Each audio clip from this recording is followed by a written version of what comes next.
জায়গাটার নাম নীলগিরি না নীলাগিরি? আচ্ছা, শ্রীক্ষেত্র কটা আছে?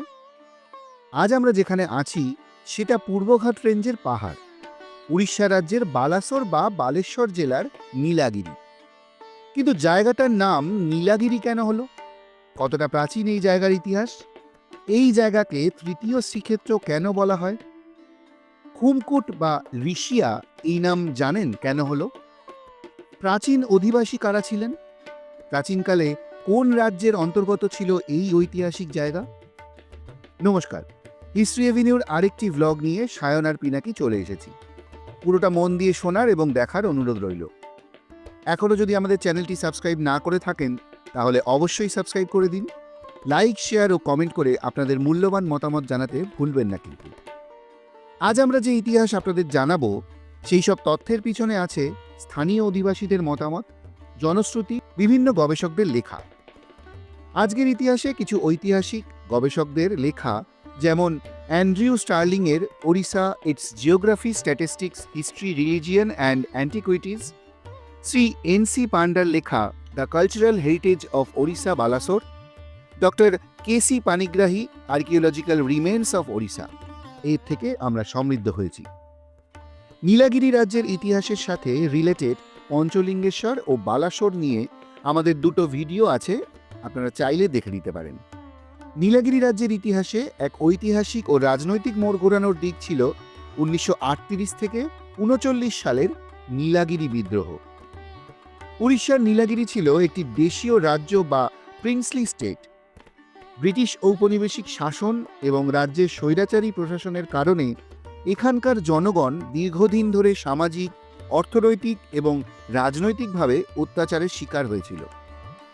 এই পরিস্থিতি থেকেই ধীরে ধীরে জনগণের মধ্যে অসন্তোষ এবং প্রতিবাদের মনোভাব তৈরি হয়। 1938 থেকে 39 সালে এই অসন্তোষ সংগঠিত হয়ে নীলাগিরি স্টেট প্রজামণ্ডল আন্দোলন হিসেবে আত্মপ্রকাশ করে। এই আন্দোলনের মাধ্যমে কৃষক, সাধারণ প্রজা, আদিবাসী এবং অন্যান্য জনগোষ্ঠী রাজা এবং ব্রিটিশ প্রশাসনের বিরুদ্ধে সংগঠিতভাবে প্রতিবাদ শুরু করে। সেই সময় রাজা ছিলেন কিশোরচন্দ্র মর্দরাজ হরিচন্দন। প্রজাদের ওপর অত্যাধিক কর, বেগার শ্রম ইত্যাদি কারণে এই বিদ্রোহের সূচনা। সারা দেশ জুড়ে স্বাধীনতা আন্দোলনের প্রভাব তো ছিলই। ঐতিহাসিক তথ্য অনুযায়ী নীলাগিরির 37তম রাজা কিশোরচন্দ্র মর্দরাজ হরিচন্দন ছিলেন এক বিতর্কিত চরিত্র। একদিকে বিলাসী, শৌখিন, পশু শিকারে দক্ষ, সেই সময় এশিয়াতে অন্যতম প্রধান শিকারী হিসেবে তার খ্যাতি ছড়িয়ে পড়েছিল। আবার অন্যদিকে ঐতিহ্য, ধর্মীয় উৎসব অনুষ্ঠান, সামাজিক এবং প্রশাসনিক উন্নয়নেও তার অবদান গুরুত্বপূর্ণ। ওনার শাসনকাল মূলত 1913 থেকে 1948 সাল পর্যন্ত বিস্তৃত ছিল। নীলাগিরি রাজ্য ভারত ইউনিয়নে উড়িষ্যা রাজ্য যোগ দেওয়া পর্যন্ত। এই প্রসঙ্গে আসে খুমকুট জলাধার বা ড্যামের কথা। এটা জঙ্গলের মধ্যে অতি প্রাচীন জলাশয়। পাহাড়ের থেকে ছোট নদী ঋষিয়ার জল সেখানে এসে পড়ে। বর্তমানে কুলডিহা অভয়ারণ্যের পাশেই। চিরকালই সেই জলাশয়ে প্রচুর বন্য পশু পাখিরা জল খেতে আসত। শিকারের জন্য আদর্শ জায়গা। কিন্তু এই জল বেরিয়ে যেত। রাজা কিশোরচন্দ্র মর্দরাজ হরিচন্দন ওখানে দুটো কাজ করলেন। ওই জলাশয়ের মধ্যে শিকারের জন্য একটা টাওয়ার তৈরি করলেন, যার ভগ্নাবশেষ আজও দেখা যায়, এবং একটা বাঁধ তৈরি করলেন যাতে জল সম্পূর্ণ বেরিয়ে যেতে না পারে, এবং ওই জলাশয়ের জল সেচের কাজে লাগানো যায়, আর শুখা মরশুমে বন্য প্রাণীরাও জল খেতে পারে। ওড়িয়া ভাষায় খুম্বা শব্দের একটি স্থানীয় অর্থ হল ছোট কুঁড়ে ঘর বা অস্থায়ী আবাস। অন্যদিকে কুট শব্দের অর্থ পাহাড়ের চূড়া বা ঢিপি। বর্তমানে এটি সরকারিভাবে ঋষিয়া বাঁধ নামে পরিচিত হলেও স্থানীয়রা এখনও একে এর প্রাচীন নাম খুমকুট বলেই ডাকেন। ঋষিয়া নাম কেন? সংস্কৃত ভাষায় ঋষ্য শব্দের একটি অর্থ হল নীলগাই বা সাদা পা বিশিষ্ট হরিণ, যা নীলাগিরির ও কুলডিহার জঙ্গলে প্রচুর দেখা যেত। হয়তো তার থেকেই, বা এই জলাধারের আকৃতি অনেকটা সেই রকম, তার থেকেও হতে পারে এই নাম। এই জায়গাটা নীলগিরি শহর থেকে প্রায় 10 কিলোমিটার দূরে, কিন্তু সে সময় নীলাগিরি রাজ্যের অন্তর্গত ছিল। এবার নীলাগিরির ইতিহাসে আবার চোখ ফেরানো যাক। পুরীর জগন্নাথ ধামকে শ্রীক্ষেত্রও বলা হয়। উড়িষ্যায় আছে 3টি শ্রীক্ষেত্র। প্রথম অবশ্যই পুরী, দ্বিতীয় বারিপদা এবং তৃতীয় শ্রীক্ষেত্র নীলাগিরির জগন্নাথ ধাম।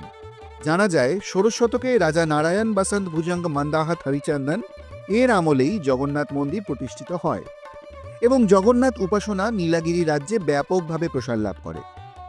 পুরীর জগন্নাথ মন্দিরের রীতিনীতি অনুসরণ করে বারিপদা ও এখানে পুজো এবং সমস্ত অনুষ্ঠান পালন করা হয়। তবে অনেকের মতে 18 শতকে মন্দির পুনর্নির্মাণ করা হয়। বারিপদার মন্দির আর এখনকার মন্দির আকারে পুরীর থেকে অনেক ছোট হলেও অবিকল এক স্থাপত্য রীতি। বারিপদার মন্দির নীলাগিরির আগে তৈরি বলে দ্বিতীয় শ্রীক্ষেত্র। তবে এই দুই জায়গার রাজপরিবারের সাথে পুরীর গঙ্গ রাজবংশের পারিবারিক আত্মীয়তা আজও বজায় আছে। বিশেষ দিক হল নীলগিরির রথযাত্রা পুরীর একদিন পরে শুরু হয়ে আসছে প্রথম থেকে। মন্দিরের পাশে মৌসীমা মন্দির, সামনের রাস্তা বড়দণ্ডা বলে পরিচিত। একটি কিংবদন্তি প্রচলিত আছে প্রায় 1000 বছর আগে, আনুমানিক 1125 খ্রিস্টাব্দে ছোটনাগপুরের রাজপরিবারের 2 রাজপুত ভাই নীলা এবং শঙ্কর জগন্নাথ দেবের দর্শনের উদ্দেশ্যে পুরীতে এসেছিলেন। তারা ছিলেন সুদর্শন এবং সাহসী, কিন্তু পারিবারিক বিবাদের কারণে নিজের রাজ্য ছেড়ে বেরিয়ে পড়েছিলেন। তাদের ব্যক্তিত্বে মুগ্ধ হয়ে পুরীর গঙ্গবংশীয় রাজা তাদের পুরীতেই থেকে যেতে বলেন।